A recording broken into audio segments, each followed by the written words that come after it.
আপনাদের একটু একটু দানে এই এখানে যে খালি হয়েছে জায়গাটা ভরাট করা লাগবে, সেটা কিন্তু ভরাট হয়ে যাবে। আলহামদুলিল্লাহ, ধন্যবাদ জানাই প্রবাসী ওই ভাইয়া আর আপুকে আমাদের এই বন্যার্থদের কাজের জন্য এগিয়ে আসার জন্য। উনি আমাদের ছোট ভাই, ঝিনাইগাতির অত্যন্ত মানবিক এবং সবসময় যাকে আমরা পাই সংকটকালীন সময়ে আতিকের মাধ্যমে আমরা আজকে 25,000 টাকা পেলাম।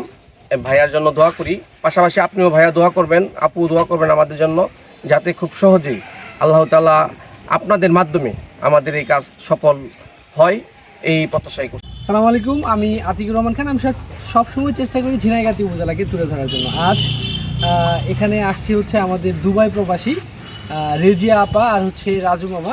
ওনারা এই ভরাটটাকে, এই যে খনন যেটা হয়েছে, যে একদম ভেঙে গেছে বা এইখান থেকে নদী এদিক দিয়ে বের হয়ে গেছে, এরকমটাই মনে হয়েছে যে নদীটা বের হয়ে গেছে। এখানে কিন্তু একদম এই নদীর স্রোতে এখানকার মাটি কিন্তু সব চলে গেছে। এটা ভরাটের জন্য ওনারা দুবাই থেকে কিছু অর্থ সহযোগিতা করেছেন। হ্যাঁ, আপনার একটু সহযোগিতায় সম্ভব 11টি পরিবারকে তাদের মাথা গোঁজার ঠাঁই করে দেওয়ার। যেভাবে আমাদের রেজিয়া আপা আর হচ্ছে রাজু মামা দুবাই থেকে কিছু অর্থ পাঠিয়েছেন, এটা ভরাট করার কাজে ওনারা অংশগ্রহণ করেছেন। আপনিও চাইলে অংশগ্রহণ করতে পারেন। এই 11টা পরিবারের কথা চিন্তা করে হলো, তাদের আসলে মাথা গোঁজার কোনো ঠাঁই নাই।